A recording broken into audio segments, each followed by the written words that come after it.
श्रीमद् भागवत गीता अध्याय 6 ध्यान योग श्लोक संख्या 35। श्री भगवान वाच असंशयं महाबाहु मनो दुर्निग्रहं चलम् अभ्यासेन तु कौन्तेय वैराग्येण च गृह्यते। अर्थ है इसका, श्री भगवान बता रहे हैं, हे महाबाहु कुंती पुत्र, निसंदेह चंचल मन को वश में करना अत्यंत कठिन है, किंतु उपयुक्त अभ्यास द्वारा तथा विरक्ति द्वारा ऐसा संभव है। तो यहाँ अर्जुन महात्मा पिछले दो श्लोकों में अपने मन पर बस करना बहुत कठिन कार्य बता रहे हैं।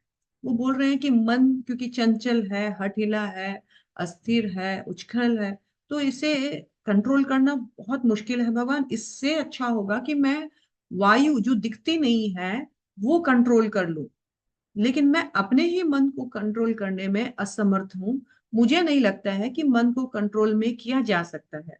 इसके एवज में भगवान अभी सॉल्यूशन दे रहे हैं, उत्तर दे रहे हैं। भगवान बोल रहे हैं, हाँ ये सच है।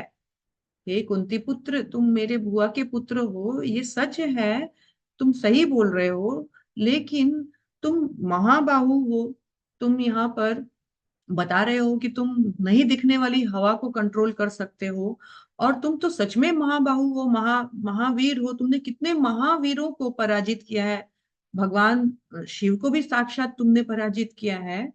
तुम ठीक ही बोल रहे हो, इतना बलशाली व्यक्ति भी असंशयम, भगवान बोल रहे निसंदेह तुम महाबाहु हो, लेकिन मनो दुर्निग्रहम चलम, इस दुर्निग्रह मन को, इस बहुत कठिन है कंट्रोल करना। इस चलायमान मन को करना बहुत कठिन है, पर भगवान यहाँ पर सॉल्यूशन दे रहे हैं अर्जुन को। अर्जुन, कठिन है लेकिन नामुमकिन नहीं है। भगवान बोल रहे हैं कि अभ्यासेन तो कौन्तेय, हे कुंती पुत्र, तुम मेरे बुआ के पुत्र हो, मैं तुम्हारी सहायता करूंगा, लेकिन तुम्हें अभ्यास करना पड़ेगा। अभ्यासेन तो कौन्तेय वैराग्येण च गृह्यते, इसे वैराग्य, अभ्यास और वैराग्य के माध्यम से वश में किया जा सकता है। तो भगवान हमें अर्जुन महात्मा के माध्यम से शिक्षा दे रहे हैं कि अगर सुटेबल और रिपीटेड प्रैक्टिस किया जाए तो संभव है। वो प्रैक्टिस क्या है?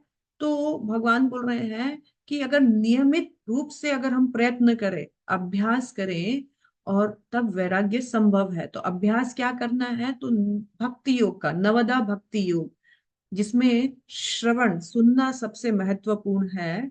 तो ऑटोमेटिकली क्या होगा? तो कृष्ण में राग, अटैचमेंट उत्पन्न होगा, और संसार में वैराग्य, यानी संसार से डिटैचमेंट उत्पन्न होगा। क्योंकि भगवान बोल रहे हैं कि अगर हम माइंड कंट्रोल की बात करते हैं, लेकिन यदि हम अपने सेंसेस पे या मेटेरियल एंजॉयमेंट पर अगर हम कंट्रोल नहीं करते हैं, उसका अगर टेंडेंसी वैसे ही भरपूर बना हुआ है, और एट द सेम टाइम हम माइंड कंट्रोल की भी बात कर रहे हैं, तो भगवान बोल रहे हैं कि ये वेस्ट ऑफ टाइम है, ये केवल समय का अपव्यय मात्र है। क्योंकि एक तरफ हम आग जलाए हुए हैं और दूसरी तरफ उसमें पानी दे करके उसको और जलाने की चेष्टा कर रहे हैं, ये नामुमकिन है। एक अच्छा वैद्य क्या करता है? जटिल से जटिल, पुराने से पुराने रोग को भी ठीक कर सकता है।